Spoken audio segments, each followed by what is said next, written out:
안녕하세요. 산업안전 산업기사 기출문제 3회를 보겠습니다. 1번 산업안전보건법령상 안전보건표지 종류에 있어 안전모 착용은 어떤 표지에 해당하는가? 자, 우리가 표지에 관한 문제가 나오잖아요. 그러면 이 문제는 안전모 착용 다음에 어떤 단어가 가장 어울릴지 생각해 보세요. 안전모 착용하라 이러면 되지 않을까요? 안전모 착용하라. 착용 지시입니다. 지시 표지. 답은 2번이에요. 그러면 똑같은 논리로 1번 볼까요? 경고. 경고는 뭐죠? 위험하다 이 말이죠. 경고는요. 위험하다 경고. 낙하물 위험. 경고 표지입니다. 경고 표지는 항상 앞에 위험이란 단어가 들어오면 경고 표지. 그 다음에 안내 표지는 위치를 나타내 위치. 위치가 나오면 안내 표지입니다. 그리고 4번에 관계자 외 출입 금지. 출입을 제한하는 거죠. 답은 2번입니다. 2번 산업안전보건법상 특별안전보건교육 대상 작업이 아닌 것. 자, 이런 문제 나오잖아요. 그러면 뭘 봐야 되냐면 숫자를 보세요. 숫자가 틀릴 가능성이 아주 높습니다. 1번 건설용 리프트 곤돌라를 이용한 작업. 자, 이것은 특별안전보건교육 대상 작업입니다. 2번 전압이 50V인 정전 및 활선 작업 돼 있는데, 자, 이 전압이 50V가 아니고 75V 이상입니다. 75V 이상일 때 특별안전보건교육 대상 작업이에요.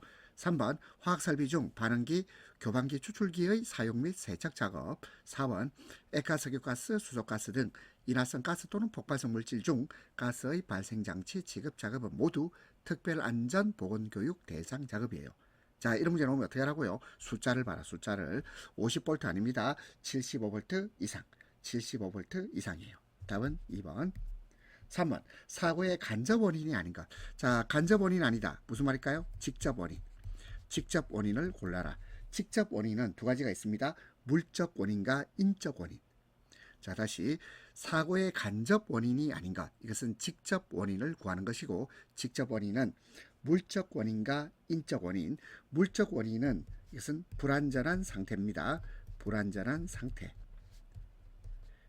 그리고 인적 원인은요, 불완전한 행동.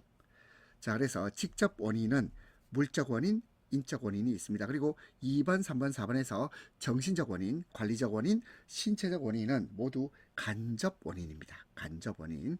답은 1번. 4번. 다음 중 재손실 비용 중 직접 손실비. 자, 직접 손실비는 뭐겠습니까? 결국 진료비, 치료비 이런 거죠. 따라서 답은 바로 1번입니다. 자, 진료비가 사고나 재해로 인해서 직접적으로 발생한 비용, 직접 손실비, 진료비, 치료비를 말하고, 그 다음에 2번 중에 잡비, 3번 당일 손실 시간비, 손비, 4번 구원 연락으로 인한 부동임금. 자, 이것은 모두 간접 손실비가 되겠습니다. 2, 3, 4는 모두 간접 손실비. 답은 1번이고요. 그 다음에 5번 기업 조직의 원리 중 지시 일원화의 원리에 대한 설명으로 가장 적절한 것인데요. 지시 일원화. 그럼 지시라는 단어 찾아볼까요? 1번에 지시 있고 3번에 지시가 있습니다. 그러면 지시 일원화의 반대말은 뭘까요? 다원화. 다원화가 되면 그러면요, 제대로 이 지시가 제대로 이루어지지 않겠죠. 명령 체계가 명확하지 않을 겁니다. 따라서 1번하고 3번이 다 지시라는 단어가 있는데, 지시 일원화 원리에 대한 설명은 3번입니다. 언제나 직속 상사에게서만 지시를 받고, 그러니까 직속 상사란 말이 결국 한 사람이죠. 한 사람한테 지시를 받는 겁니다. 그리고 자신이 지시를 내릴 때도 특정 부하 직원들에게만 지시를 하는 것. 이것이 지시 일원화 또는 명령 일원화의 원리라고 해요. 답은 3번입니다. 6번 안전모에 관한 내용으로 옳은 것입니다. 1번 안전모의 종류는, 자, 보니까 1번, 2번이 이렇게 묶을 수 있겠죠. 안전모 종류는 안전모 형태입니까? 색상입니까? 자, 둘 다 틀렸죠. 안전모의 기능입니다. 기능. 안전모의 종류는 안전모의 기능으로 구분해요. 3번 A형 안전모는 물체의 낙하, 비례. 낙하란 말은 위에서 떨어지는 물건에 맞는 것이고요. 비례란 말은 날아오는 물건에 맞는 겁니다. 자, 낙하 물건이 떨어진다. 비례는 날아온다. 자, 물체의 낙하 비례는 위험을 방지, 경감시키는 것. 여기까지는 맞는 말인데요. 내전압성. 이 내전압성이 틀렸습니다. 그 다음에 4번 A형 안전모는 물체의 낙하 비례 위험을 방지 또는 경감하고 머리 위에 감전에 의한 위험을 방지하기 위한 것으로 내전압성이 있습니다. 답은 4번이네요. 7번 문제 함께 보겠습니다. 어느 공장의 연평균 근로자가 180명이고 1년간 사상자가 6명이 발생했습니다. 연천인율은 얼마인가?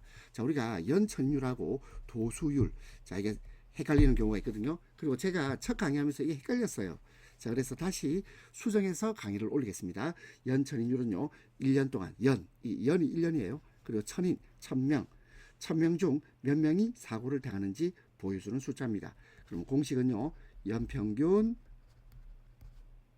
근로자 수분의 연간 사상자 수 곱하기 1000명 이렇게 합니다. 그럼 연천인율이 되겠고요. 자, 이거 식을 좀 풉시다. 그러면 연평균 근로자 수가 180명이라고 그랬죠. 180분의 사상자 수는 1년간 사상자가 6명 곱하기 1000 이렇게 하면 돼요. 자, 정식 정리하면 되겠고요. 그럼 도수율은 뭐냐면 이 도수율은 이거는 연간 연인원 근로시간 분의 사상자 수 곱하기 100만을 합니다. 100만을 하거든요. 그러면 연천인율하고 도수율의 관계를 한번 생각해 봅시다. 자, 그러면 연간 연인원 근로시간, 연간 연인원 근로시간은 자, 일단 연평균 근로자의 수가 180명입니다. 그리고 하루에 8시간 일하고요. 그리고 300일을 1년 동안 300일을 일합니다. 그리고 사상자 수는 6명 곱하기 100만이 되겠습니다. 자, 그럼 식 정리해 볼까요? 그러면 연천인율은 180분의 6 곱하기 1000 하면 자, 식 정리해 주세요. 얼마입니까? 33.33 이렇게 되죠. 그러면 33.33 이것이 연천인율입니다. 천인율. 자, 그 다음에 도수율. 자, 그러면 도수율은 뭐냐면 연천인율과 비교해 보면 여기 180 있고 6 있고 1000 있죠. 여기 보면 180, 그 다음에 6이 있고 그 다음에 1000 여기 있죠. 그러면 결국 8 곱하기 3 분모의 8 곱하기 3 분자에는 자 곱하기 요 1000 있죠. 1000 요 1000이 더 추가되네요. 그렇죠? 그래서 연천인율과 도수의 관계는 연천인율에서 2.4를 나누면 여기서 2.4를 나눠주세요. 2.4를 나누면 그러면 도수율이 됩니다. 연천인율에서 2.4를 나누기를 하면 된다.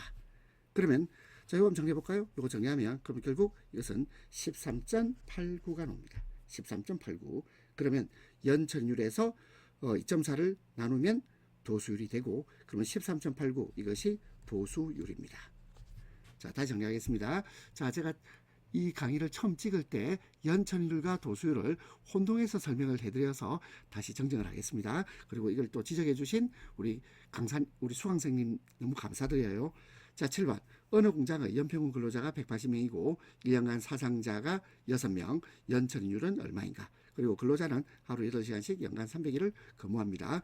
연천인율은 연평균 근로자 수분의 사상자 수 곱하기 1000, 천인율 1000명을 곱합니다. 180분의 6 곱하기 1000 해서 33.33. 그 다음에 도수율은 연간 연인은 근로시간 분의 사상자 수 곱하기 100만 해서 180 곱하기 8 곱하기 300분의 6 곱하기 100만 13.89가 되겠습니다. 8번 교육의 기본 3요소. 교육의 기본 3요소는 일단 교사, 학생, 교재가 있어야 됩니다. 교사는 교육의 주체, 교사가 있고 그러면 교육을 받는 사람 객체죠. 학생 있고 그 다음에 교재가 있어야죠. 매개체 교재가 있어야 됩니다. 교사, 학생, 교재 이래야 되고 아니면 주체, 객체, 매개체 주체, 객체, 매개체 형태는 아닙니다. 답은 1번. 9번 안전교육 방법 중 TWI Training Within Industry TWI의 교육 과정이 아닌 것입니다. 1번 자급 지도 훈련, 두 번째 인간관계 훈련, 세 번째 정책 수립. 정책 수립은 TWI가 아니에요. 3번 답이고 4번 직업 방법 훈련입니다. 그래서 정책 수립 훈련은 TWI의 교육 과정에 포함되지 않고 이것은 경영진이나 고위 의사결정자들이 담당하는 범위에 속합니다. 10번 안전심리의 5대 요소 중 능동적인 감각에 의한 자극에서 일어난 사고의 결과로서 사람의 마음을 움직이는 원동력이 되는 것. 사람의 마음을 움직이는 원동력. 자, 이게 뭐죠? 우리 시에서 이 시상이 떠오르는 어떤 동기부여하는 것, 이게 뭐라 그러죠? 모티브라 그러죠. 모티브, 동기부여. 따라서 답은 2번입니다. 자, 우리 시에서도 모티브란 말을 쓰죠. 그래서 능동적 감각에 의한 자극에서 일어난 사고의 결과로서 사람의 마음을 움직이는 원동력, 동기부여입니다. 동기부여. 답은 2번. 11번 지적 확인이란 사람의 눈이나 귀 등 오감의 감각기관을 총동원해서 작업의 정확성과 안전을 확인하는 것이다. 지적 확인과 정확도가 올바르게 짝지어진 것. 자, 이거 단순 암기하셔야 됩니다. 1번 지적 확인한 경우 0.80, 확인만 하는 경우 1.25. 자, 2번 답입니다. 확인만 하는 경우는 1.25. 3번 지적만 하는 경우는 1.50, 아무것도 하지 않은 경우는 2.85입니다. 2.85. 자, 이거 단순 암기. 12번 토의 회의 방식 중 참가자가 다수인 경우에 전원을 토의에 참가시키기 위해서 소집단으로 구분하고 각각 자유 토의를 행하여 의견을 종합하는 방식. 이것이 버즈 세션입니다. 버즈 세션. 답은 3번입니다. 자, 1번 포럼. 포럼은 일반적으로 청중이 참여하는 공개 토론. 자, 공개 토론을 포럼이라고 그래요. 공개 토론입니다. 그 다음에 2번 심포지엄. 심포지엄은 전문가들이 특정 주제에 대해서 발표하고 그 후 질의응답이나 논의가 이루어지는 형식 심포지엄. 그 다음에 3번 버즈 세션이 전원을 토의에 참가시키기 위해서 소집단으로 구분하는 것이고요. 4번에 패널 디스커션. 패널이 뭐죠? 전문가입니다. 전문가. 자, 전문가들이 특정 주제에 대해서 서로 의견을 나누는 방식 패널 디스커션. 자, 영어를 하다 보니까 혀가 조금 꼬입니다. 자, 여러분 양해를 해주세요. 답은 3번. 13번 메슬로우. 자, 메슬로우 너무 자주 나옵니다. 욕구위계 이론 5단계입니다. 자, 이거 두 문자를 한번 따볼까요? 생안사존자입니다. 생안사존자. 먼저 생리적 욕구, 그 다음에 안전욕구, 사회적 욕구, 존경의 욕구, 자아실현의 욕구. 자, 그래서 이게 단계를 밟아나간다 해서 생안사존자. 자, 외워주시면 되겠습니다. 14번 레빈의 법칙에서 환경조건 E. 먼저 B는 뭐죠? B. 자, B는 인간의 행동. B는 행동입니다. F는 함수를 말하죠. 펑션. 함수고요. P. 자, P는 개체. 그리고 E는 환경. 자, 그래서 E가 환경이에요. environment, 환경입니다. 그럼 여기서 환경은 뭘까요? 사람을 둘러싸고 있는 인간관계를 말합니다. 답은 4번이 되겠습니다. 15번 기기의 적정한 배치, 변형, 균열, 손상, 부식 등의 유무를 육안으로, 자, 눈이죠. 눈, 촉수. 자, 손을 이제 접촉해서 조사 후 그 설비별로 정해진 점검 기준에 따라 양이란 말은 요는 기계가 정상적이다 이 말이고, 부는 고장났다 이 말이에요. 양부를 확인하는 점검. 이것이 바로 외관 점검이죠. 육안이나 촉수로 조사하는 것, 외관을 점검하는 겁니다. 답은 1번. 16번 재누발자의 유형 중 작업이 어렵고 기계 설비에 결함이 있기 때문에 재해를 일으키는 유형. 이것이 상황성 누발자입니다. 1번이 답이죠. 상황성 누발자. 17번 무재운동 3원칙. 자, 무재운동 3원칙은 일단 무의 원칙. 자, 이 무는 없을 무자입니다. 무의 원칙, 그리고 참가의 원칙, 선체의 원칙. 그럼 여기서 참가의 원칙이란 말은 전원이 협력해서 그리고 적극적으로 산업재해 위험을 해결하는 것이고, 선치란 말은 뭐냐면 잠재 위험 요소를 발견하고 파악하고 해결하는 것을 선치라고 합니다. 그리고 무라는 말은 산업재해 위험 요인을 근원적으로 없애버린다. 그래서 없앤다. 무입니다. 무의 원칙. 따라서 3번에 예방의 원칙이 틀렸죠. 18번 적응 기제 중 방어적 기제에 해당하는 것. 자, 우리 방어적 기제는 합리화입니다. 합리화.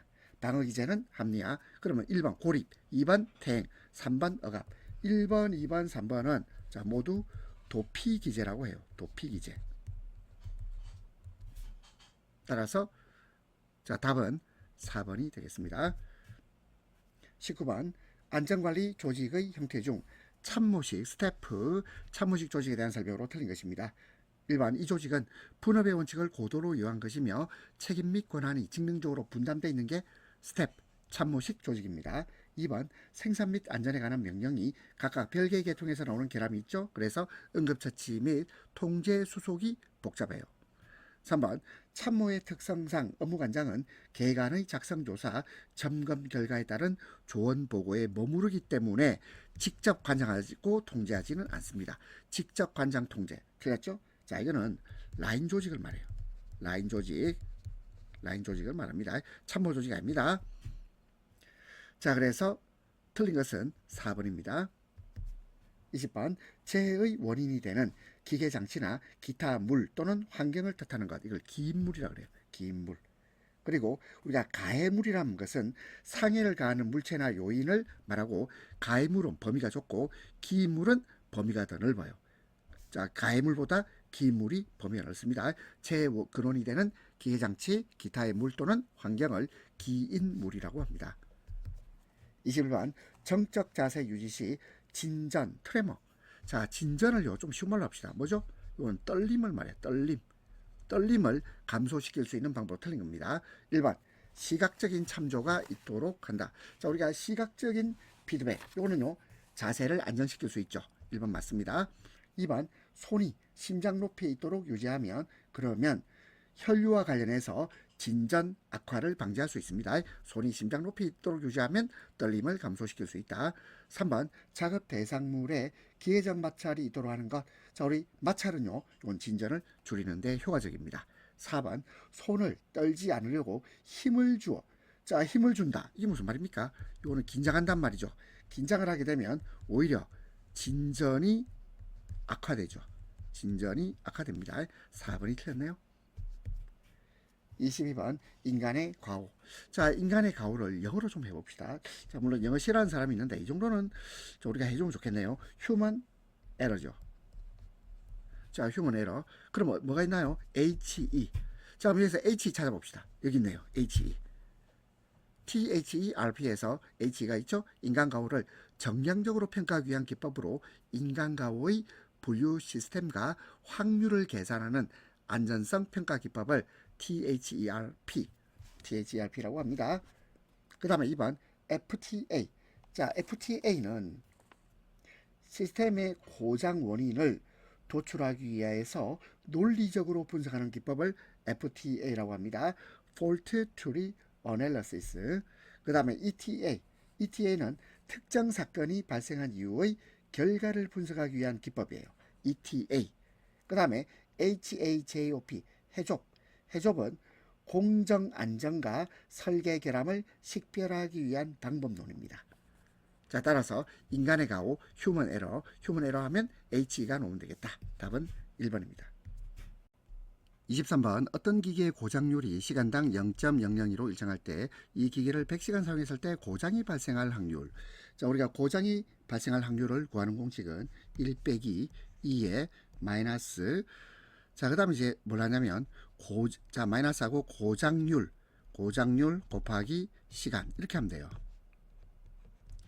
자, 1 빼기 2의 마이너스 고장률 곱하기 시간입니다. 자, 그럼 계산해 볼까요? 1 빼기 2. 자, 2가 뭐냐면 이는요 자연 노구의 밑을 말하는데요, 이 무리수입니다. 무리수고 자연상수라고 불러요. 그러면 여러분들은 2는 2.718 어쩌고 저쩌고 이렇게 간다, 이렇게 생각하면 돼요. 자, 2는 2.718이다. 그러면 자, 2 마이너스 그 다음에 고장률. 자, 고장률이 0.00이죠. 0.002 곱하기 자, 시간. 자, 시간은 100시간입니다. 100시간. 자, 그럼 다시 정리하면 이것은 1 빼기 2에 마이너스하고 얼마가 되겠습니까? 0.2죠. 그렇죠? 그러면 2에 마이너스 0.2승 하면 이것이 0.8187이에요. 자, 1 빼기 0.8187. 자, 그럼 식 정리하면 이것은 0.1813 이렇게 되겠네요. 자, 이건 계산기를 두드려서 하시면 됩니다. 자, 다시 23번 볼까요? 어떤 기기 고장률이 시간당 0.002로 일정합니다. 100시간 사용했을 때 고장이 발생하는 확률. 그러면 1에서 빼기 2의 마이너스 고장률 곱하기 시간. 자, 이건 지수입니다. 지수. 그러면 1 빼기 2에 마이너스 0.002 곱하기 100. 그리고 1 빼기 2에 마이너스 0.2승인데 그럼 요거 식 정리하면요. 1 빼기 0.8187. 그러면 0.1823. 0.1823이 되겠습니다. 2는 무리수예요. 무리수. 자, 이 정도 합시다. 자, 그리고 실제로 우리가 뭐 무리수까지 다 공부해야 되냐? 그렇지 않습니다. 자, 요거는요, 그냥 외워도 됩니다. 자, 고장률 0.002. 자, 100시간 사용, 고장이 발생할 확률은 0.1813입니다. 24번. 시스템의 수명 곡선의 고장의 발생 형태가 일정하게 나타나는 기간입니다. 고장의 발생 형태가 일정하게 나타나는 것은 이것은요 정상적으로 사용하는 기간이에요. 정상적으로 사용하는 기간인데 그 말 없죠? 이건 우발. 우발이 바로 정상이란 말과 같은 말로 이해하면 돼요. 정상 고장 기간, 우발 고장 기간입니다. 자, 그래서 답은 2번이 되겠습니다. 25번. 작업장에서 발생하는 소음에 대한 대책으로 가장 먼저는 1순위입니다. 1순위. 1순위로 고려해야 할 적극적인 방법이에요. 그럼 1순위는 뭐겠습니까? 1순위는 통제입니다. 통제. 1순위는 통제. 그리고 2순위가 격리예요. 1순위가 통제, 2순위 격리. 답은 1번입니다. 26번. 반복적 노출에 따라 민감성이 가장 쉽게 떨어지는 표시 장치는 돼 있는데, 자, 이것은요 여러분들이 일상생활에서 한번 느껴보세요. 자, 지독하게 어떤 냄새가 나는, 자, 우리 지독하게 냄새 난다, 잘 이해하기 어렵죠. 우리 화장실 예를 듭시다. 화장실에 딱 들어오면 화장실 특유의 냄새가 있습니다. 근데 시간이 좀 지나면 바로 민감성이 떨어지죠. 둔해진단 말이에요. 그래서 민감성이 쉽게 떨어진단 말은 어떻단 말이죠? 적응한다 말이죠. 자, 적응한다는 말이에요. 내 코가 냄새에 쉽게 적응하죠. 26번의 답은 4번입니다. 27번. 퍼셀의 알고리즘으로 최소 컷셋을 구하는 방법에 대한 설명으로 틀린 것입니다. 자, 컷셋이란 말은 시스템의 고장을 발생시키는 기본 사상들의 조합을 컷셋이라고 그래요. 그래서 최소 컷셋, 이 말은 이거는요 시스템의 고장을 발생시키는 기본 사상들의 최소 조합을 말합니다. 먼저 1번 OR 게이트. OR 게이트는 항상 컷셋의 수를 증가시킵니다. 왜냐하면 OR 게이트는 시스템의 결함 발생 가능성을 더 많은 조합으로 확장을 시킵니다. 그래서 컷셋의 수는 증가됩니다. 2번 AND 게이트. AND 게이트는 항상 컷셋의 크기를 증가시킵니다. 자, AND 게이트는요 결함을 일으키기 위해서 동시에 필요한 사건들을 포함하기 때문에 컷셋의 크기를 증가시키는 건 맞습니다. 3번 중복 및 반복되는 사건이 많은 경우. 자, 이때는요 적용하기 적합하고 매우 간편하다가 아니고 이때는요 오히려 효율성이 떨어집니다. 왜냐하면 복잡해지기 때문에 그렇죠. 그래서 적용하기 적합하고 매우 간편하다 틀렸습니다. 복잡해집니다. 4번 토업 사상. 자, 토업이란 말은 최상위 이런 말입니다. 토업 사상을 일으키기 위해 필요한 최소한의 컷셋이 최소 컷셋입니다. 따라서 틀린 것은 3번. 28번 FMEA 기법의 장점에 해당하는 것입니다. FMEA. 자, 이 기법은 제품, 프로세스 그리고 시스템의 잠재적 고장 모드를 식별하고 분석하여 이를 사전에 예방하고 개선하기 위한 도구를 FMEA 기법이라고 하는데, 자, 장점은 일단 서식 간단하다. 1번이 장점입니다. 2번 논리적으로 완벽하다. 자, 완벽하진 않죠. 그 다음에 3번 해석의 초점이 인간에 맞춰져 있다. 아닙니다. 인간에 맞춰져 있는 것이 아니고 시스템, 프로세스, 그리고 제품의 고장 모드와 영향, 자, 여기에 맞춰져 있죠. 인간에 맞춰져 있는 게 아닙니다. 4번 동시에 복수의 요소가 고장나는 경우에 해석이 용이한 것이 아니고 해석이 어려워요. 따라서 답은 1번 FMEA 기법의 장점은 서식이 간단하다. 그래서 표준화된 형식으로 작성되어 있기 때문에 서식이 간단하고 체계적인 접근이 가능합니다. 28번의 답 1번. 29번 60. 여기 뭐라고 했죠? 이걸 풋 램버트라고 읽어요. 풋 램버트. 자, 또는 강도하면 되겠죠. 60풋 램버트의 강도를 요하는 시각 표시 장치의 반사율이 75%일 때 소요 조명. 자, 소요란 말은 필요한 이 말이에요. 필요한 조명은 자, 공식이 어떻게 될까요? 이거는 반사율분의 요구 광도를 말합니다. 그럼 반사율은 0.75 그리고 요구 강도는 자 60풋 램버트죠. 그럼 요거 정리해 볼까요? 0.75분의 60 하면 자 답 얼마입니까? 그러면 80. 자 그다음에 FC는 뭡니까? 풋 캔들이죠. 또 FC는 풋 캔들 이렇게 있습니다. FC는 자 이거는 소요 조명을 말합니다. 자 그래서 80FC가 되겠습니다. 답은 2번. 30번 FT에서 사용되는 사상기호에 대한 설명으로 맞는 것입니다. 1번 위험 지속 기호 정해진 횟수 이상 입력이 될 때 출력이 발생한다 되어 있는데요. 자 지금 위험 지속 기호는 사전 정의된 조건에 의해서 특정 사건이 항상 참으로 간주될 때 사용되는 것입니다. 그래서 위험 지속 기호는 정해진 횟수 이상 입력될 때 출력이 발생한다 이게 아니고 시스템에 의해서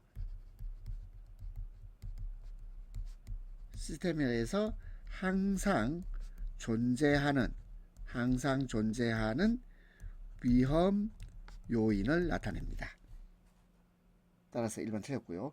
2번 억제 게이트는 조건부 사건이 일어나는 상황 하에서 입력이 발생할 때 출력이 발생한다. 2번이 맞네요. 3번 우선적 엔드 게이트는 사건이 발생할 때 정해진 순서대로 복수의 출력 발생. 자, 복수가 아니죠. 복수가 아니고 하나입니다. 단수를 말합니다. 4번 배타적. 자, 이게 오타 났네요. 배타적 할 때 이게 바깥에 차입니다. 배타적 OR 게이트는 동시에 2개 이상의 입력이 존재하는 경우에 출력 발생 이게 아니고 입력 사건 중 하나의 사건만 발생할 때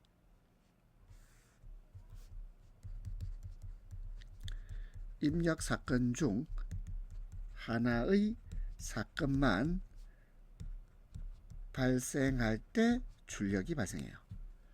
자 그러면 30번 다시 보겠습니다. FT에서 사용되는 사상기호에 대한 설명. 1번 위험지속기호. 위험지속기호는 시스템에 의해서 항상 존재하는 위험 요인입니다.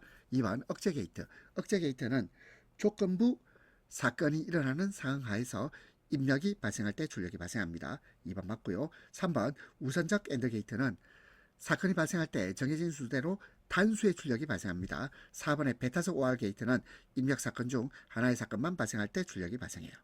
답은 2번. 31번 온도가 적정 온도에서 낮은 온도로 내려갈 때 인체 반응입니다. 자, 이제 상식적으로 생각하세요. 자, 갑자기 추운 데로 왔어요. 낮은 온도, 추운 곳으로 왔어요. 그러면 땀이 납니까? 아니죠. 발환이 억제되는 거죠. 발환 시작. 틀렸습니다. 발환이 억제되다. 땀나는 게 멈추죠. 2번 직장온도. 자, 신체 내부의 기관이죠. 직장온도가 상승합니다. 왜요? 신체를 보호하기 위해서죠. 체온을 유지하기 위해서입니다. 그리고 세 번째 피부 온도가 하강합니다. 그래서 추운 환경에서는 피부 혈관이 수축을 해요. 피부 혈관이 수축하니까 피부의 표면 온도가 낮아집니다. 4번 혈액은 많은 양이 몸의 중심부를 순환합니다. 그래서 심장과 주요 장기를 보호하죠. 옳지 않은 것은 1번입니다. 32번 인간공학의 연구 방법에서 인간기계 시스템을 평가하는 척도 요건으로 적합하지 않은 겁니다. 1번 적절성과 타당성 필요합니다. 무오염성 필요하죠. 근데 3번에 주관성 아닙니다. 객관성입니다. 객관성.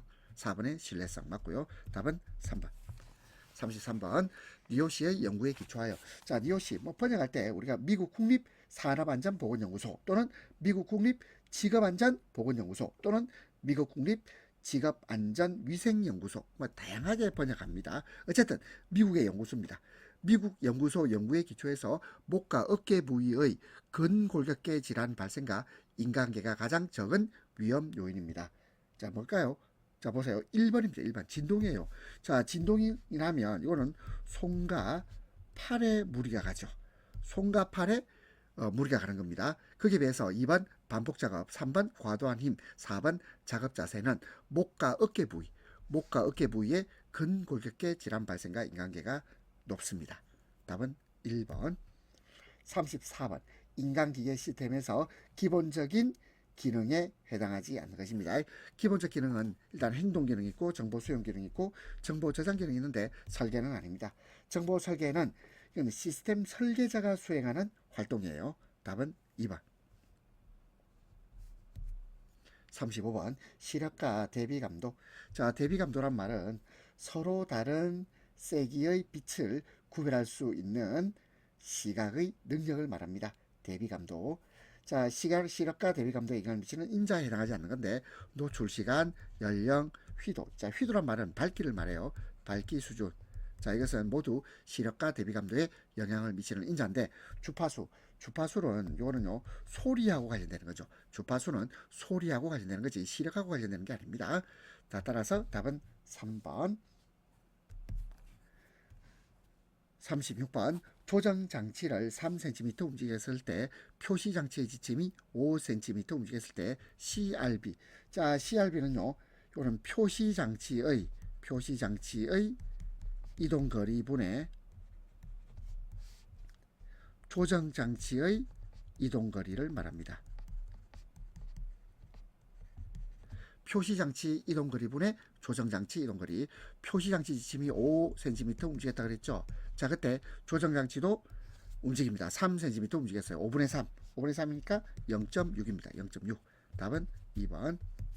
37번 필요한 작업 또는 절차의 잘못된 수행. 자, 수행이라는 단어 나왔죠. 바로 오네요. 수행적 과오입니다. 수행적 과오. 답은 4번이 되겠네요. 자, 37번은 단어에서 이미 답을 말해주고 있습니다. 38번 일반적인 FTA 기법의 순서로 맞는 것입니다. 자, 1단계가 뭐죠? 시스템 정의입니다. 1단계 시스템 정의. 자, 이연이고요. 그 다음에 2단계는 FT 작성입니다. FT 작성. 자, 기억. 3단계는 정성적 평가입니다. 3단계는 정성적 평가. 그리고 4단계가 정량적 평가. 답은 4번입니다. 자, 그러면 자, 제일 먼저 뭐 한다고요? 시스템 정의. 자, C. 자, 그다음에는요. FT 작성. F, CF. 그다음에 리얼의 정성하고 정량. 정성. 그다음에 정량적 평가. CF 성량. 이렇게 외워봅시다. 일반적인 FTA 기법의 순서는 CF 성량이다. 39번 인체 측정치를 이용한 설계에 관한 설명으로 옳은 것입니다. 1번 평균치를 기준으로 한 설계를 제일 먼저 고려한다 되어 있는데요. 평균치를 기준으로 하기보다는 무엇을 기준으로 해야 됩니까? 극단값을 더 많이 고려해야 됩니다. 그렇죠? 그래서 평균치 이게 틀렸습니다. 왜냐하면 평균치를 기준으로 설계하면 특정 그룹이 배제되죠. 따라서 설계 효율이 낮아질 수 있습니다. 그래서 평균치 기준을 제일 먼저 고려하는 건 아니고, 자, 뭘 기준한다고요? 자, 오히려 극단값을 더 많이 고려해야 됩니다. 그러니까 제일 먼저 이것도 말이 안 맞죠. 그래서 1번 틀렸고, 2번 의자의 깊이와 너비는 모두 작은 사람을 기준으로 설계한다 되어 있는데, 일단 의자의 깊이. 자, 깊이는 작은 사람을 기준으로 합니다. 근데 너비는 큰 사람을 기준으로 해야 되겠죠. 3번 자세와 동작에 따라 고려해야 할 인체 측정 치수가 달라집니다. 3번 답이고, 4번 큰 사람을 기준으로 한 설계는 인체 측정치의 5% 타일이 아니고 95% 타일입니다. 큰 사람을 기준으로 한 설계는 인체 측정치의 95% 타일을 사용합니다.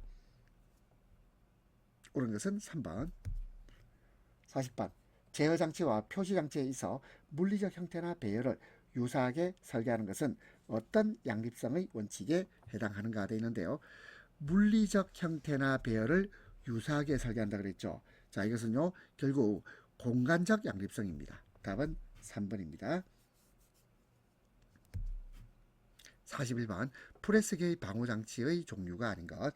자, 프레스게이 방호장치는 일단 가드식, 광전자식, 양수조작식. 자, 가드란 말은 뭐냐면 장벽을 설치하는 거예요. 장벽을 설치해서 작업자의 접근을 막는 겁니다. 그 다음에 3번에 광전자식은 빛을 이용한 센서를 이용해 가지고 손이나 신체가 위험구역 안에 들어오면 기계가 정지되는 겁니다. 4번에 양수조작식, 이거는 양손으로 동시에 버튼을 눌러야만 기계가 작동되게 하는 안전장치를 말합니다. 그런데 이번에 초음파식은 없습니다. 42번 다음 중 프레스의 안전작업을 위해서 활용하는 수공구로 가장 거리가 먼 것입니다. 먼저 1번부터 보세요. 브러쉬. 브러쉬는 청소할 때 쓰는 거죠. 청소. 1번 바로 틀렸습니다. 2번 진공컵. 진공컵은 물체를 안전하게 짓거나 이동시키는 데 사용됩니다. 3번 마그넷 공구. 마그넷 공구는 금속 물체를 쉽게 잡고 이동시키는 데 사용되고 있습니다. 4번에 플라이어, 집게. 집게는 손이 위험한 곳에 닿지 않도록 물체를 짚거나 조작하는 데 사용되죠. 따라서 안전작업, 프레스의 안전작업을 위해서 활용하는 수공구로 가장 거리가 먼 것은 브러쉬. 브러쉬는 청소도구입니다. 답은 1번. 43번 연삭기에서 숫돌의 바깥지름이 180mm라면 평형 플랜지의 바깥지름. 평형 플랜지의 바깥지름은 3분의 숫돌의 바깥지름입니다. 그러니까 숫돌의 바깥지름을 3으로 나눠주면 됩니다. 따라서 3분의 180 따라서 60이에요. 답은 4번. 44번 산업안전보건법령에 따라 컨베이어에 부착해야 될 방호장치로 작업하지 않은 것입니다. 자, 1번 비상정지장치 필요합니다. 그리고 두 번째 과부하 방지. 과부하 방지는요, 일반적으로 모터나 기계를 보호하기 위한 장치입니다. 자, 과부하 방지 장치는 이거는 모터나 기계를 보호하는 장치지 컨베이어에 부착해야 할 방호장치 아닙니다. 3번 역주행 방지 장치 되겠죠. 덮개 또는 낙하 방지용 울도 되겠습니다. 답은 2번. 45번 보일러의 방호장치로 적절하지 않은 겁니다. 보일러의 방호장치는 보일러의 안전 운전을 보장하기 위한 장치로서 1번 압력 방출장치 되겠죠. 그 다음에 2번 과부하 방지장치. 아까 과부하 방지장치는 어디에 쓰인다 그랬죠? 이것은 주로 모터나 기계를 보호하기 위한 장치라 그랬죠. 따라서 2번 틀렸네요. 3번 압력 제한 스위치. 4번 고저수위 조절장치. 모두 보일러의 방호장치입니다. 46번 프레스의 손쳐내기식 방호장치에서 방호판의 기준에 대한 설명입니다.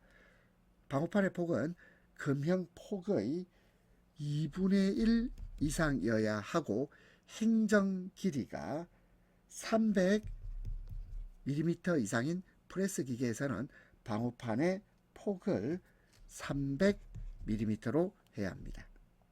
따라서 답은 2번이 되겠네요. 47번 선반 작업에서 가공물의 길이가 외경에 비해서 과도하게 길 때 절삭 저항에 의한 떨림을 방지하기 위한 장치. 이것이 방진구입니다. 방지한다. 떨림이 진이에요. 진. 그리고 기구는 장치는 구. 방진구. 자, 방은 방지한다. 진은 떨림. 떨진자. 구는 장치. 떨림을 방지하는 장치를 방진구. 답은 3번입니다. 1번의 센터. 자, 센터는 선반에서 가공물의 양끝을 지지하기 위해서 사용됩니다. 그 다음에 두 번째 신봉. 자, 신봉은 선반에서 척이나 공구를 고정하거나 회전하는 가공물을 지지하는 데 사용되는 게 신봉. 4번의 돌리개. 돌리개는 주로 태핑 작업에서 사용되며 가공물을 회전시키는 보조도구가 돌리개입니다. 답은 1번 방진구. 떨림을 방지하기 위한 장치. 48번 산업안전보건법령에 따라 목재 가공용 기계에 설치해야 하는 방호장치 틀린 것입니다. 1번 목재 가공용 둥근 톱 기계에는 분할날 등 반발 예방장치를 설치해야 합니다. 2번 목재 가공용 둥근 톱 기계에는 톱날 접촉 예방장치를 설치해야 되고 3번 못대기 기계에는 가공 중 목재 회전을 방지하는 회전 방지 장치. 자, 근데 못대기 기계는 목재전 방지하는 회전 방지 장치가 필요 없어요. 필요 없다. 못대기 기계에는 회전 방지 장치가 필요 없습니다. 그 다음에 4번 작업 대상물이 수동으로 공급되는 동력식 수동 대패기계에 날 접촉 예방 장치를 설치해야 하죠. 답은 3번입니다. 49번 다음 중 산소 아세틸린 가스 용접 시 역화 원인과 가장 거리가 먼 겁니다. 자, 역화는요, 이 역자가 거스를 역자입니다. 그래서 영어로 백입니다. 백. 자, 화는 불이죠. 백파이어. 백파이어를 역화라 그러고요. 역화는 불꽃이 토치 내부로 들어가는 현상입니다. 그러면 이를 막기 위해서는 토치 과열을 막아야 되겠죠. 그 토치 팁에 이물질이 들어가는 것도 막아야 되겠습니다. 그리고 압력 조정기가 고장나면 역화 원인이 됩니다. 그런데 3번에 산소 공급의 부족이 역화 원인이 되는 것은 아니죠. 답은 3번입니다.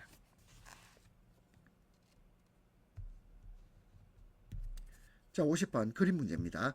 다음과 같은 지게차가 안정적으로 작업할 수 있는 상태의 조건으로 적합한 것입니다.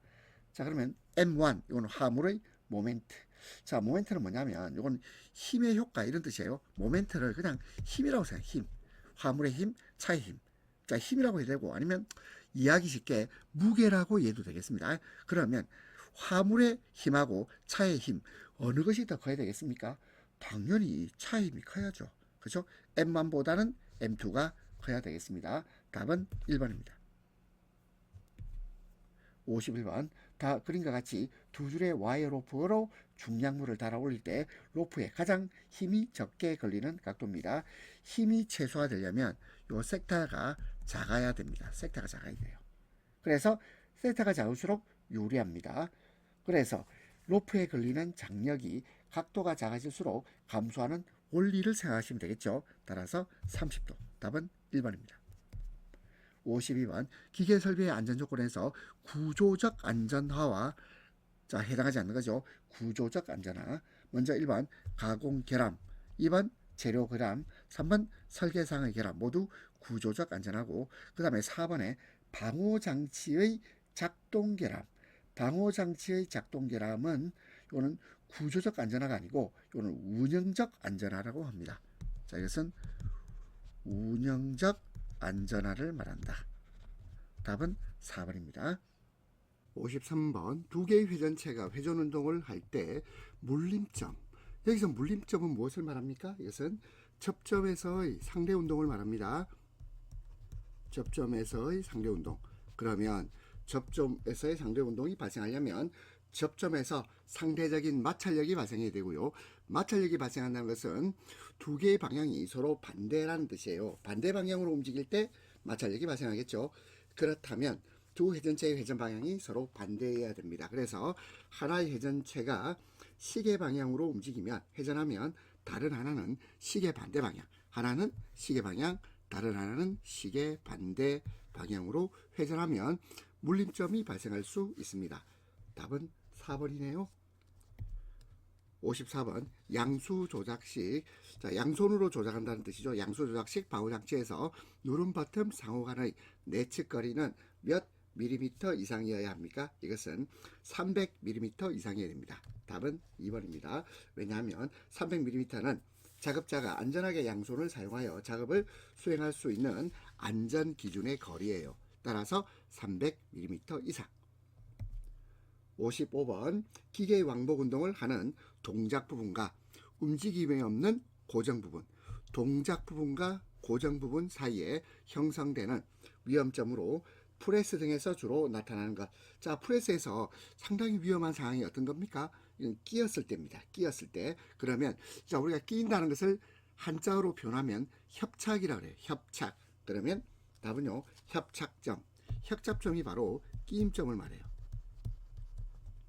답은 2번입니다. 56번 연삭기의 방호장치에 해당하는 것. 자, 연삭기의 방호장치는 이것은 연삭 수토를 사용해서 금속을 갈거나 다듬는 것이 연삭기죠. 그러면 작업 중 발생할 수 있는 안전사고를 예방하기 위해서는 덮개 장치가 필요합니다. 덮개. 따라서 답은 2번입니다. 57번 산업안전보건법령에 따라 달기 체인을 달비개에 사용해서는 안 되는 경우가 아닌 것입니다. 1번 균열이 있거나 심하게 변형된 것. 자, 이것은 달기 체인을 달기배에 사용해서는 안 되는 경우입니다. 그 다음에 달기 체인의 한 꼬임에서 끊어진 소선의 수가 10% 이상일 것 같은데 이것은 와이어 로프의 결함 판정 기준이에요. 이거는 와이어 로프에 관한 겁니다. 따라서 2번 틀렸고요. 3번 달기 체인의 길이가 달기 체인이 제조된 때의 길이의 5%를 초과한 것. 자, 이것도 달기 체인을 달비계에 사용해서는 안 되는 경우입니다. 4번 링의 단면 지름이 달기 체인이 제조된 때의 해당 링의 지름의 10% 초과해서 감소한 것. 자, 이것도 달기 체인을 달비계에 사용해서는 안 되는 경우. 그럼 그것이 아닌 경우가 2번이에요. 2번. 2번은 와이어 로프의 결함 판정 기준입니다. 58번 연삭기의 원주 속도 V. 자, 미터 퍼 세컨드. 자, V를 구하는 공식입니다. 자, 이때 D는 숫도의 지름이고, 그리고 N은 회전수 RPM입니다. 자, 근데 이게 잘 보면 회전 속도에서 V 미터 퍼 S라 되어 있죠. S 세컨드.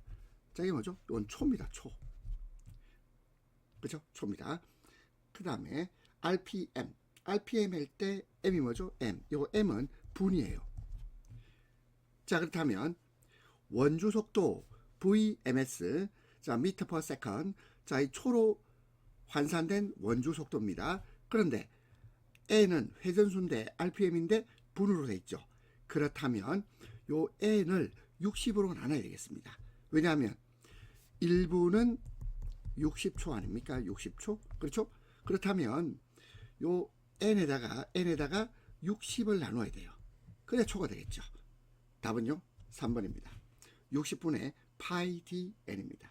자, 근데 여기서 파이하고 d는 뭐죠? 파이하고 d는 파이는 원주율, 그 다음에 d는요 지름.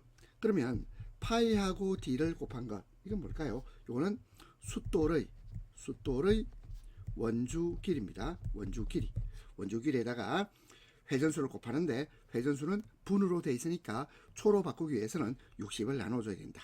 60분의 파이 dn. 답은 2번입니다. 59번 산업용 로봇의 동작 형태별 분류에 해당하지 않는 것. 동작 형태별 분류입니다. 1번 관절 로봇, 2번 극좌표 로봇, 3번 수치 제어 로봇, 4번 원통 좌표 로봇에서 3번 보세요. 수치 제어 로봇은 로봇의 제어 방식에 관한 거죠. 동작 형태별 분류가 아닙니다. 따라서 답은 3번. 동작 형태를 기준으로 한 것은 관절 로봇, 그 다음에 극좌표 로봇, 그리고 원통 좌표 로봇입니다. 60번 기계설비 외형의 안전화 방법이 아닌 것입니다.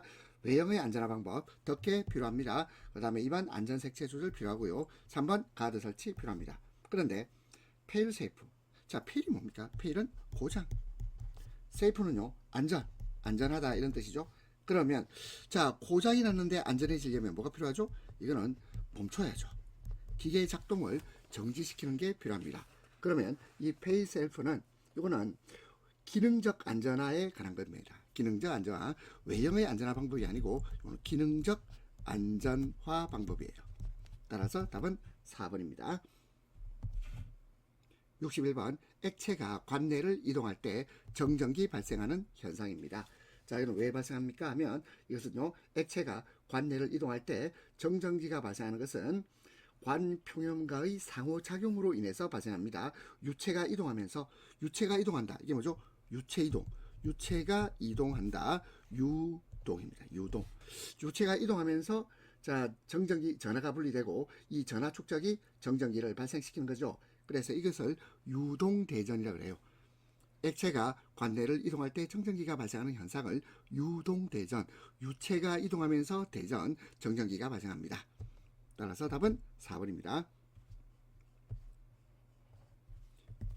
62번 전기기계 기구의 누전에 의한 감전의 위험을 방지하기 위하여 코드 및 플러그를 접속하여 사용하는 전기기계 기구 중 노출된 비충전 금속재 접지를 실시하여야 하는 것이 아닌가. 자, 여기서 접지란 말은 지면에 닿는다 이 말이에요. 지면에 연결해서 전류가 대지로 흐르게 하는 안전장치를 접지라고 합니다. 자, 그럼 이런 문제들도요, 딱 보고 숫자 보세요. 숫자가 나오면 이거 답이 아닐까라고 의심해 봐야 돼요. 자, 근데 아니나 다를까 여기서 사용 전압이 대지 전압 110V인 기구는, 자, 우리 110V 이하는요 접지 의무에서 제외됩니다. 자, 110V 이하는 접지 의무에서 제외된다. 왜냐하면 대지 전압이 낮지요. 그래서 감전 위험이 없어요. 대지 전압이 110V인 기구는 접지 의무에서 제외된다. 답 1번입니다. 2번 냉장고, 세탁기, 컴퓨터 및 주변 기기 등과 같은 고정형 전기기계 기구. 자, 이것은 누전의 위험이 있습니다. 따라서 반드시 접지가 필요해요. 그 다음에 고정형, 이동형 또는 휴대용 전동기계 기구. 자, 이것도 감전의 위험이 있기 때문에 접지가 필요합니다. 그리고 휴대용 손전등, 이것도 접지가 필요해요. 자, 답은 1번입니다.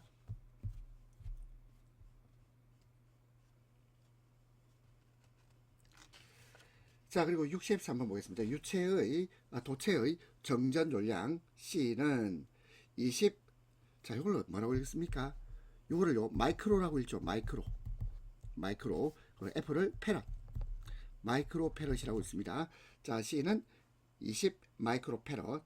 자, 이 마이크로는 마이크로는요, 10의 마이너스 6승이죠. 100만입니다. 100만 분의 1. 정확히 말하면 100만 분의 1이죠. 마이크로. 그 다음에 대전전이 방정시 전압 V는 3kV일 때 정전 에너지 줄. 자, 그러면 정전 에너지 구하는 공식은 2분의 1 CV 제곱입니다. 2분의 1 CV 제곱. 그러면 자, 이거 계산해 볼까요? 2분의 1에다가 자, C가 얼마입니까? 20 마이크로 페럿인데 마이크로는 10의 마이너스 6승이라고 했죠. 그러면 20 곱하기 10의 마이너스 6승 하고 V는 3kV. 자, 킬로볼트거든요. 3kV, 3kV입니다. 자, 그러면 3kV인데 근데 이거를요, 뭘로 바꿔야 됩니까? 볼트로 바꿔야 돼요. 그러면 3kV는 3000V죠. 그러면 여기서 3000의 제곱입니다. 자, 그럼 여기서 잘 봐야 될 거. 자, 뭘 보셔야 되냐면 여기서 3000이란 말은 자, 우리 3000 한번 볼까요? 3000은 3 곱하기 1000입니다. 그렇죠? 3 곱하기 1000. 이거는 염두하실 것이고. 자, 그 다음에 3000은 10의 세제곱이죠. 10의 3승. 그렇다면 3000을 공 하나 빼야 되겠네요. 3000을 제곱한다는 것은 3 곱하기 10의 3승을 제곱한다는 것이고, 요 제곱은 요 앞에 뒤에 다 이게 영향을 미치거든요. 그럼 이것은요, 3의 제곱에다가 곱하기 그 다음에 10의 3승을 제곱했어요. 그러면 10의 6승 되겠죠. 6승. 그러면 이쪽으로 와서 요 식을 다시 쓰면 2분의 1, 그 다음에 20 곱하기 10의 마이너스 6승에다가 그 다음에 이제 3000의 제곱이 뭐라 그랬죠? 3의 제곱. 3의 제곱. 그 다음에 곱하기 10의 6승입니다. 그럼 여기서 10의 마이너스 6승하고 10의 6승 이거 사라집니다. 1이 돼버리죠. 그 다음에 2분의 1하고 20을 곱하면 10이죠. 그 다음에 3의 제곱은 9죠. 그러면 10하고 9를 곱해보세요. 10 곱하기 9는 90이 되겠습니다. 90줄입니다. 자, 다시 도체의 정전 용량 C는 20 마이크로페럿, 20 곱하기 10의 마이너스 6승, 대전전이 방전시 전압 V는 3kV, 3kV는 3000V입니다. 그러면 정전 에너지 공식은 2분의 1 CV제곱, 2분의 1 곱하기 20 곱하기 10의 마이너스 6승 곱하기 3000의 제곱. 자, 이렇게 정리할 수 있습니다. 64번 사람이 접촉될 우려가 있는 장소에서 제1종 접지공사의 접지선을 시설할 때 접지극의 최소 매설 깊이입니다. 자, 이것은 지하 75m가 아니고 75cm 이상이에요. 지하 75cm 이상. 답은 3번이 되겠습니다. 65번 산업안전보건 기준에 의한 규칙에 따라 꽂음 접속기를 설치 또는 사용하는 경우 준수해야 할 사항으로 틀린 것입니다. 1번 서로 다른 전압의 꽂음 접속기는 서로 접속되지 아니한 구조의 것을 사용할 것. 2번 습윤. 자, 습윤하다 이 말은 습기가 많다 이 말이에요. 습기가 많은 장소에 사용되는 꽂음 접속기는 방수형 등 그 장소에 적합한 것을 사용할 것. 그렇습니다. 3번 근로자가 해당 꽂음 접속기를 접속시킬 경우에는 땀 등으로 젖은 손으로 취급하지 않도록 할 것. 그렇습니다.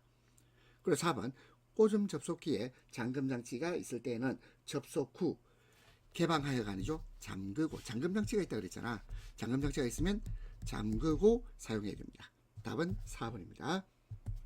66번 인체가 현저히 젖어 있거나 인체 일부가 금속성의 전기기구 또는 구조물에 상시 접촉되어 있는 상태의 허용 접촉 전압은 이것은요 25V 이하입니다. 그래서 허용 접촉 전압이라는 것은 감전 위험을 최소화하기 위해서 설정된 전압 기준을 허용 접촉 전압이라고 하고, 그리고 이때 허용 접촉 전압의 기준, 자 이것은요 최대 25V가 되겠습니다. 그래서 25V 이하입니다. 답은 2번. 67번 방폭 전기 설비에서 일종 위험 장소에 해당하는 것은, 이거는 바로 2번이에요. 보통 장소에서 위험 분위기를 발생할 염려가 있는 장소입니다. 보통 장소에서 위험 분위기를 발생할 염려가 있는 장소를 일종 위험 장소라고 합니다. 68번 과전류 차단기로 시설하는 퓨즈 중 고압전로에 사용하는 포장 퓨즈, 고압전로에 사용하는 포장 퓨즈는 전격 전류의 몇 배를 견딜 수 있어야 됩니까? 1.3배입니다. 답은 2번 1.3배. 69번 접지공사 종류별로 접지선의 굵기 기준이 바르게 연결된 것입니다. 자, 근데 69번 같은 경우는요, 2021년 한국 전기 설비 규정, 한국 전기 설비 규정을 KEC라고 합니다. 자, 이 규정이 개정됩니다. 개정되면서 종별 접지가 폐지됩니다. 그래서 종류별로 자 접지선의 굵기 기준, 이게요 폐지가 됐어요. 폐지가 됐습니다. 그렇기 때문에 이거는 무시해도 되겠습니다. 70번 신선한 공기 또는 불연성 가스 등의 보호기체를 용기의 내부에 압입함으로써 내부 압력이 유지, 그리고 폭발성 가스가 침입하지 않도록 하는 방폭구조를 압력 방폭구조라고 합니다. 압력 방폭구조. 그러면 여기서 1번부터 볼까요? 내압이란 말은 압력을 견딘다 이 말입니다. 내부에서 폭발이 일어났을 때 외부로 화염이나 고온가스가 유출되지 않도록 압력을 견딘다. 내압 방폭구조. 그 다음에 3번 안전증 방폭구조는 전기기기의 온도를 낮추거나 전기 스파크를 방지하는 방식으로 방폭 성능을 강화한 구조가 되겠습니다. 안전증 방폭구조. 그 다음에 4번에 특수방진 방폭구조는 방진 기능을 강조하여 분진에 의한 폭발을 방지하는 구조입니다. 자, 근데 70번 다시 보겠습니다. 신선한 공기, 불연성 가스 등의 보호기체를 용기의 내부에 압입, 내부 압력을 유지, 폭발성 가스가 침입하지 않도록, 외부에서 침입하지 않도록 하는 방폭구조를 압력 방폭구조라고 합니다. 답은 2번입니다. 71번 연소의 3요소. 연소의 3요소를 자, 외울 때 이렇게 외웁니다. 가산점. 자, 우리 가산점 한번 찾아볼까요? 가연물. 그 다음에 산소. 그 다음에 점화원. 가산점. 연소의 3요소 가산점 이렇게 외워야 됩니다. 그러면 해당되지 않는 것은 3번 연쇄 반응이에요.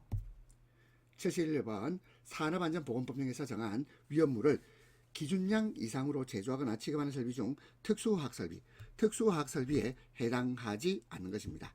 1번 발열 반응이 일어나는 반응장치. 자, 이거 특수화학설비 맞습니다. 2번 증류, 정류, 증발, 추출 등 분리를 하는 장치, 특수화학설비입니다. 가열로 또는 가열기, 특수화학설비. 근데 4번 고로. 이 고로란 말은 용광로를 말하고 있습니다. 용광로 등 점화기를 직접 사용하는 열관기류는, 자 이것은 열 에너지를 교환하는 장치입니다. 열 에너지를 교환하는 장치, 열교환 기류입니다. 따라서 이거는 화학 반응을 직접 포함하지 않습니다. 특수화학설비 아니에요.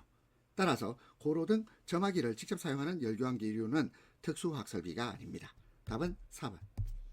73번 프로판의 완전용소 조성 농도는 약 몇 발륨 퍼센트입니까? 자, 이것은 4.02. 자, 프로판 C3H8 프로판의 완전연소 조성 농도는 4.02 발륨 퍼센트입니다. 답은 1번. 74번 물과의 반응 또는 열에 의해서 분해되어 산소가 발생되는 거예요. 자, 산소 발생은 자, 이건요 과산화나트륨입니다. 답은 2번이고요. 1번 정린. 자, 정린은 어디서 볼 수 있나요? 성냥의 마찰면에서 사용되는 것이 정린이라고 합니다. 성냥 마찰을 보면 이렇게 빨개스름하죠. 붉으스름한 거, 이걸 정린이라고 해요. 그리고 이 정린은요 산소를 방출하지 않습니다. 그 다음에 3번 유황. 유황은 연소 시 산소를 소비하는 거죠. 산소가 발생하는 게 아니고 유황은 연소할 때 산소가 소비됩니다. 그 다음에 이황화탄소 산소하고 아무 관계가 없습니다. 자, 그렇다면 물과의 반응 또는 열에 의해서 분해되어서 산소를 발생하는 것은 과산화 나트륨. 답은 2번. 75번 위험물 안전관리법령상 제3류 위험물이 아닌 것. 제3류 위험물은 금속, 나트륨, 금속, 칼륨, 그리고 황린. 그러면 제3류 위험물이 아닌 것은 황화린입니다. 답은 1번 황화린. 황화린은 제3류 위험물에 해당하지 않습니다. 그러면 여기서 말하는 제3류 위험물은 이것은 자연 발화성 물질 그리고 금수성 물질 이런 걸 말하죠. 자연 발화성 물질이란 말은 공기적으로 자연적으로 발화하는 물질을 자연 발화성 물질이라 그러고, 금수성 물질이란 말은 물과 반응하여 가연성 가스를 발생시킬 위험이 있는 물질을 금수성 물질이라 그래요. 그러면 금속, 나트륨, 금속, 칼륨, 황리는 제3류 위험물이고요. 황화리는 제3류 위험물은 아닙니다. 76번 환풍기가 고장난 장소에서 인화성 액체를 지급할 때 부주의로 마개를 막지 않았다. 여기서 작업자가 담배를 피우기 위해서 불을 켜는 순간 인화성 액체에서 불꽃이 일어나는 사고가 발생했습니다. 이와 같은 사고 발생 가능성이 가장 높은 물질. 자, 그럼 여기서 사고 발생 가능성이 가장 높단 말의 뜻은 인화성이 낮단 말이죠. 인화점이 낮은 물질을 말해요. 그럼 여기서 인화점이라는 것은 액체에서 발생하는 전기가 공기 중에서 불꽃에 의해서 불이 붙을 수 있는 최저 온도를 인화점이라고 그래요. 그러면 사고 발생 가능성이 가장 높은 물질은 인화점이 낮은 물질을 고르면 되겠는데요. 여기서는 디에틸 에틸입니다. 답은 3번. 77번 유해물질의 농도를 C라고 합니다. 노출 시간을 T라고 합니다. 유해물 지수 K, Y 관계인 하버의 법칙. 하버의 법칙에서 여러분들 상식 조사하세요. 농도하고 시간 그리고 유해물 지수 어떤 관계일까요? 유해물 지수는 농도하고도 관련이 있고 노출 시간하고도 관련이 있겠죠. 근데 농도하고 시간은 서로 어떤 관계냐면 비례관계입니다. 한쪽이 커지고 다른 쪽도 커지면 전체 값이 더 커지겠죠. 그러면 이걸 가장 잘 나타낸 것, 이건 곱입니다. 곱. K는 C 곱하기 T입니다. 그래서 하버의 법칙은 유해물질의 농도와 노출 시간의 곱, 이걸 하버의 법칙이라고 합니다. 자, 그래서 답은 C 곱하기 T, 답은 3번이 되겠습니다. 78번 20도씨인 1기압의 공기를 압축비 3으로 단열 압축했을 때 온도는 약 몇 도씨가 되겠느냐. 자, 이런 문제 풀려면 일단 공식 알아야 되고요. 그 다음에 20도에다가 273을 더하면 절대온도 293K가 되겠죠. 자, 절대온도로 변환을 시켜줘야 됩니다. 자, 그러면 온도는 몇 도씨가 될 것인가. 자, 공식 한번 볼까요. 자, 일단 절대온도 293, 그러니까 20 더하기 273이에요. 20 더하기 273에서 절대온도로 바꿔주고, 그 다음에 곱하기, 그 다음에 압축비가 3이죠.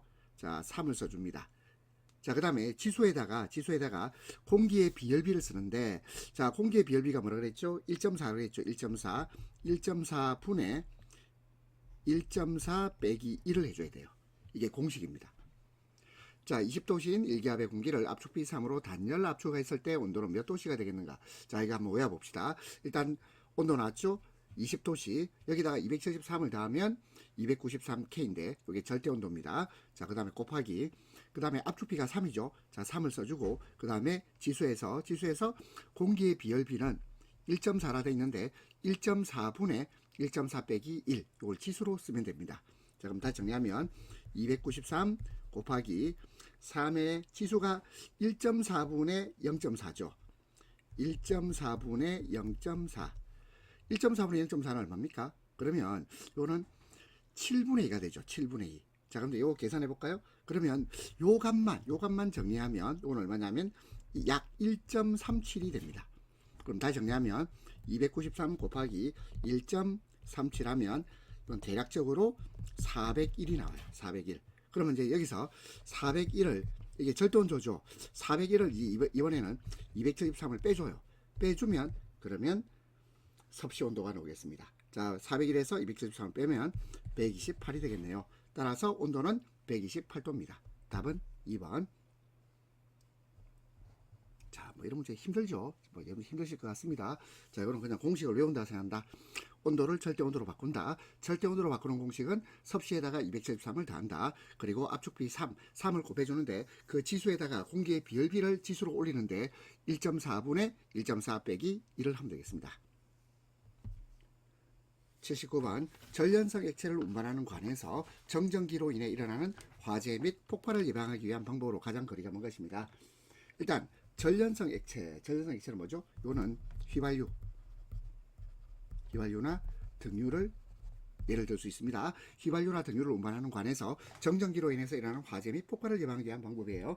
일단 유속을 줄이면 되겠죠. 왜냐하면 유속이 빠르면 정전기가 축적됩니다. 따라서 유속을 줄인다. 맞고, 두 번째, 관을 접지시킨다. 자, 접지라는 것은 결국 지면에 닿게 해서 정전기를 안전하게 방출하는 역할을 하는 거죠.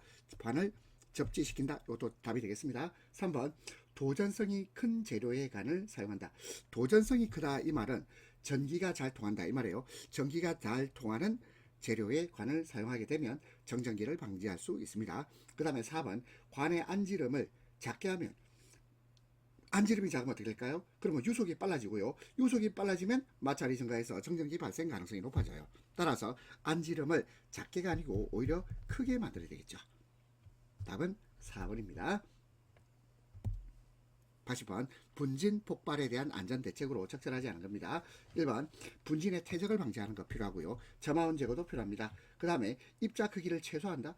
입자 크기를 최소화하게 되면 어떤 문제가 생기죠? 이거는 오히려 폭발 위험이 증가합니다. 입자 크기를 최소화하면 폭발 위험이 증가하게 돼요. 따라서 틀린 것은 3번이고요. 4번 불활성 분위기를 조성한다. 불활성이란 말은 뭐냐면 화학 반응을 활발하게 일으키지 않는다 이 말이에요. 화학 반응을 불활이란 말이 활발하지 않다 이 말이거든. 화학 반응이 불발하게 일으키지 않는 성질을 불활성이라는데, 이 불활성 분위기를 조성하면 분진 폭발을 막을 수 있습니다. 답은 3번. 81번 토석이 붕괴되는 원인을 외적 요인과 내적 요인으로 나눌 수 있습니다. 외적 요인과 내적 요인으로 나눌 수 있는데, 외적 요인은 외부적 환경이나 인위적인 어떤 작용에 의한 거예요. 자, 근데 봅시다. 사면이나 번면. 사면이란 말은 뭐냐면 이 둘 다 경사면을 말해요. 사면, 변면은 경사면을 말하는데, 사면은 자연 발생적인 경사면이고 번면은 인위적으로 조성된 경사면. 어쨌든 경사면이에요. 경사면의 경사 및 기울기 증가. 자, 이거는 외적 요인입니다. 2번 지진, 그리고 차량 구조물의 중량, 지진이나 중량, 이거 전부 외적 요인입니다.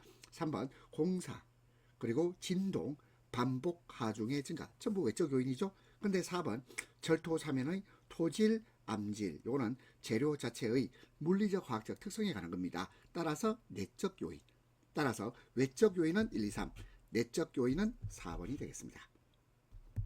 81번 건설용 양중기에 관한 설명 옳은 것입니다. 1번 삼각대륙의 인접시설에 장애가 없는 상태에서 360도 회전, 이거는 불가능입니다. 가능이 아니고 불가능. 360도 회전이 불가능하다. 왜냐하면 삼각대륙은 고정형으로 설계되어 있습니다. 2번 이동식 크레인에는 트럭 크레인, 크롤러 크레인 등이 있죠. 2번이 답이네요. 3번 휠 크레인에는 무한궤도식과 타이어식이 있다 되는데, 이 휠 크레인은 주로 타이어식입니다. 무한궤도식은 거의 없죠. 휠 크레인은 주로 타이어식, 그리고 장거리 이동에 적당하다. 뒷말은 맞는데 요 앞부분이 틀렸네요. 4번 크롤러 크레인은 무한궤도를 사용합니다.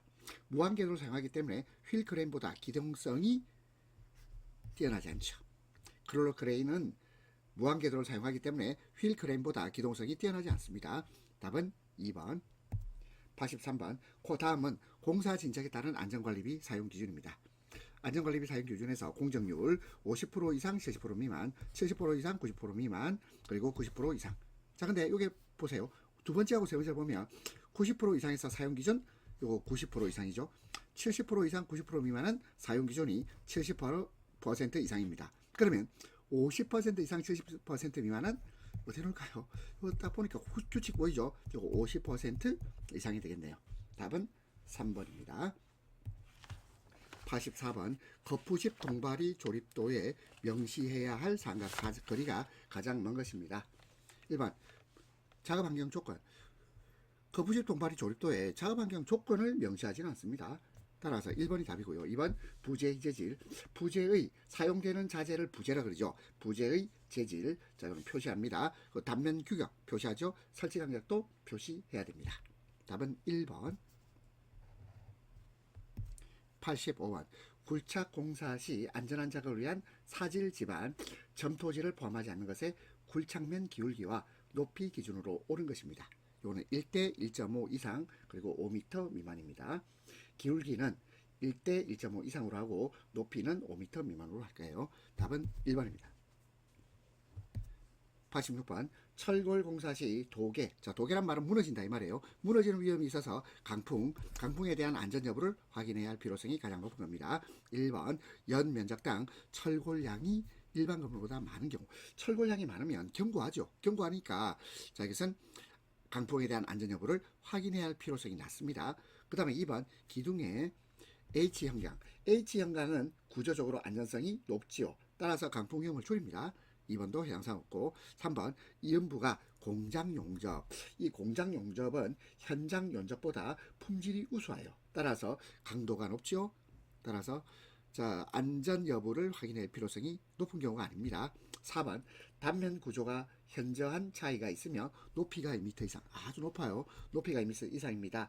자 이때는 풍화중을 많이 받죠. 높기 때문에 풍화중을 더 많이 받습니다. 따라서 강풍으로 인한 도계 위험이 증가합니다. 답은 4번. 87번 강간을 사용하여 비계, 자 우리 비계란 말을요 좀 쉬운 말로 하면 뭐 발판 이라면 되겠죠. 발판을 구성하는 경우 준수해야 될 기준으로 옳지 않은 것입니다. 자 근데 여기 최근에 법이 개정됐어요. 법이 개정돼서 개정된 법에 따라서 보겠습니다. 자 어느 법이 개정됐냐면 산업안전보건 기준에 관한 규칙. 자 시행일이 언제냐면 자 이 시행일이 자 올해 말부터 시행되고 있는데, 작년 말이죠. 2024년 말부터 새롭게 시행되고 있는데요. 산업안전보건기준에 관한 규칙을 보면 그동안 여러 번 개정됐어요. 여러 번 개정됐고, 그러면 개정된 내용을 지금 현재 개정된 내용을 기준으로 보겠습니다. 1번 비계 기둥의 간격은 띠장 방향에서는 1.5m 이상 1.8m 이하, 이게 개정이 됩니다. 어떻게 개정될까요? 1.85m 이하로 개정돼요. 1.85m 이하입니다. 그리고 장선 방향에서는 1.5m 이하로 할까? 1번 틀렸고요. 2번 띠장 간격은 1.5m 이하, 이것이 지금은 2m 이하로 바뀌었어요. 띠장 간격은 2m 이하입니다. 자 그리고 뒷부분 있죠. 자 이 뒷부분은 지금 삭제가 됩니다. 요거는 삭제되었다. 그래서 띠장 간격은 2m 이하, 띠장 간격은 2m 이하. 그 다음에 비계 기둥의 간격은 띠장 방향에서는 1.85m 이하, 장선 방향에서는 1.5m 이하. 그 다음에 3번과 4번은 기존의 규정이 그대로 유지가 됩니다. 비계 기둥의 제일 윗부분으로부터 31m 되는 지점 밑부분의 비계 기둥은 2개의 강간으로 묶어 세울 것. 4번 비계 기둥 간의 적재 하중은 400kg을 초과하지 않도록 할 것. 자, 숫자 외워봅시다. 1.85m, 1.5m, 2m, 31m, 그리고 400kg. 그럼 여기서 틀린 거, 옳지 않은 것은 1번과 2번입니다. 88번 양중기의 와이어로프 등 달기구의 안전계수 기준입니다. 자, 단 화물의 하중을 직접 지지하는 달기 와이어로프 또는 달기 체인의 경우는 5 이상입니다. 답은 3번. 자, 단순함기입니다. 89번 옥내 작업장에서 자 비상시 근로자에게 신속하게 알리기 위한 경보용 설비 또는 기구를 설치해야 한다. 그 설치 대상 기준입니다. 연면적 400제곱미터 이상이거나 400제곱미터 또는 상시 50명 이상의 근로자가 작업하는 옥내 작업장. 답 2번입니다.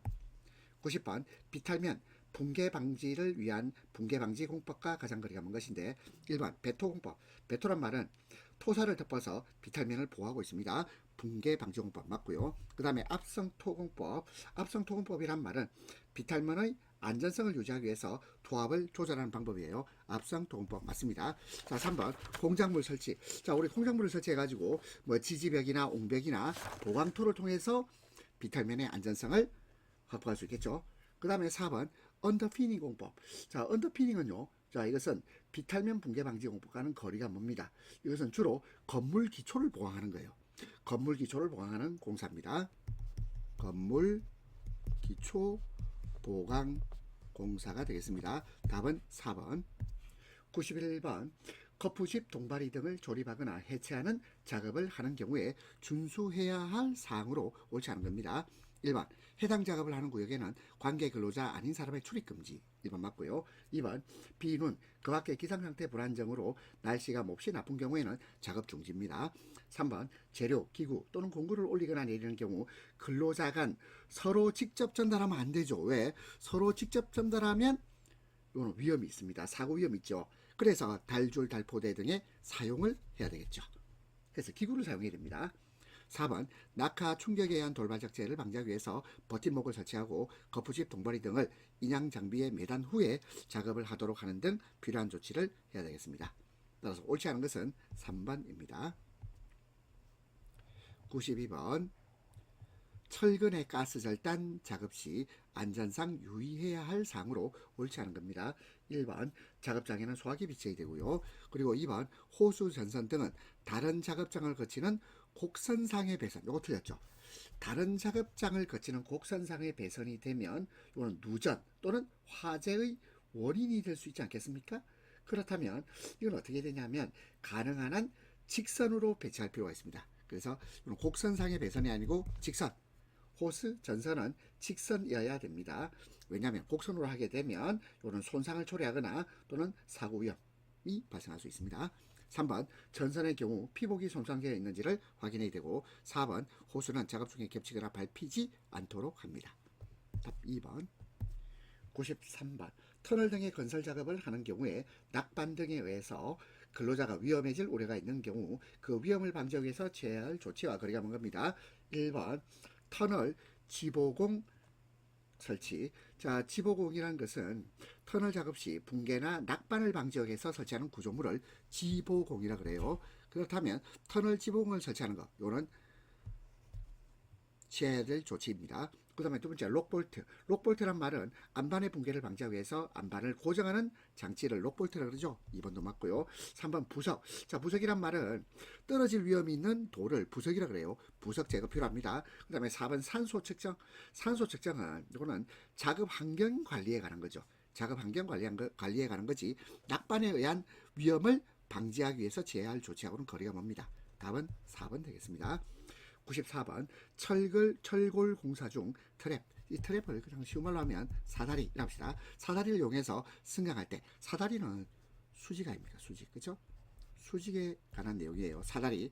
그러면 수평 바로 틀렸죠. 수평 아니잖아. 그리고 수직 구명줄 맞고요. 그 다음에 3번의 잼줄. 자, 잼줄은 작업자가 안전대를 착용하고 구명줄에 고정해서 추락을 방지하는 장비를 잼줄이라 그러죠. 그 다음에 추락방지대. 자, 전부 수직하고 관련됩니다. 근데 트랩은 수직하고 관련돼야 되지 수평 아닙니다. 답은 1번입니다. 95번 거푸집 및 동바리 설계 시 적용하는 연직 방향 하중에 해당되지 않는 것. 자, 연직 방향이란 것은 지구 중심에 대한 방향을 말합니다. 지구 중심. 자, 수직이죠, 수직. 자, 근데 1번 콘크리트의 측압. 측. 이 측이 뭐예요? 측면 아닙니까? 측면 압력. 자, 이거는 결국 수평으로 작용하는 거죠. 수평이죠.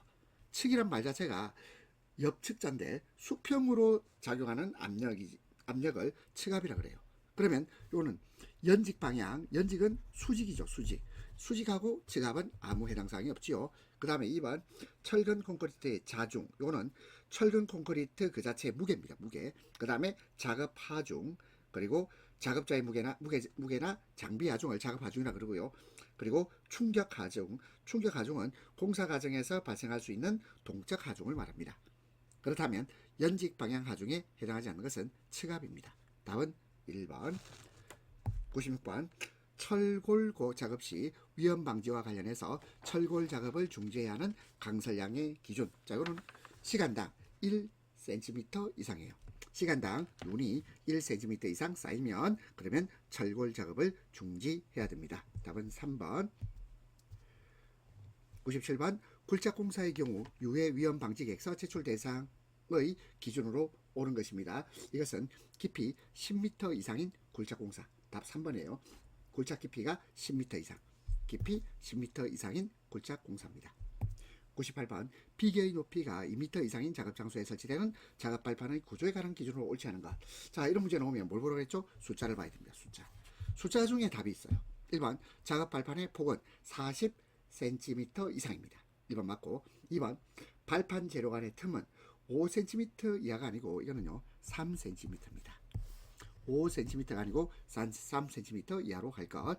3번 작업 발판 재료는 뒤집히거나 떨어지지 않도록 둘 이상의 지지물에 연결하거나 고정시킬 것. 4번 작업 발판을 작업에 따라 이동시킬 경우에는 위험 방지에 필요한 조치를 해야 되겠습니다. 따라서 옳지 않은 것은 2번. 99번 고소 작업대를 사용하는 경우 준수해야 될 사항으로 옳지 않은 겁니다. 고소란 말을 제가 한자로 써볼게요. 높을 고자에 바소자, 장소소자입니다. 높은 장소에서 작업하는 기구를 말해요. 고소작업대. 이 고소작업대를 사용하는 경우 준수해야 될 사항으로 옳지 않은 겁니다. 1번 안전한 작업을 위해서 적정 수준의 조도를 유지할 것 맞고요. 2번 전로에 근접하여 작업을 하는 경우에는 작업 감시자를 배치하는 등 감전사고를 방지하기 위하여 필요한 조치를 해야 됩니다.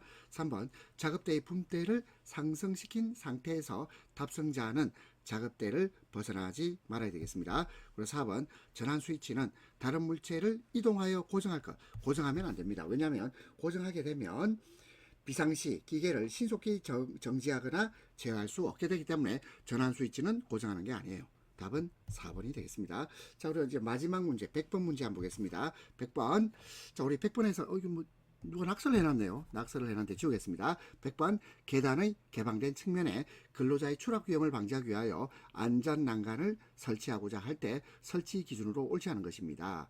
자, 여기서 문제에서 숫자 보세요. 10cm 그리고 3.8cm 되어 있는데요. 둘 중에 하나가 답일 거예요. 1번 안전 난간은 상부 난간대, 중간 난간대, 발끝 마기판 및 난간 기둥으로 구성할 것 맞고요. 2번 발끝 마기판은 바닥면 등으로부터 10cm 이상의 높이를 유지할 것. 자, 2번 맞습니다. 3번 난간 기둥은 상부 난간대와 중간 난간대를 견고하게 떠받칠 수 있도록 적정한 간격을 유지할 것 맞고요. 4번 난간대는 지름 3.8cm. 자, 지름 3.8이 아니고 지름 2.7cm입니다. 지름 2.7cm 이상의 금속재 파이프나 그 이상의 강도가 있는 재료일 것. 따라서 옳지 않은 것은 4번입니다. 자, 여러분들 100번까지 문제 푸신다고 고생하셨습니다.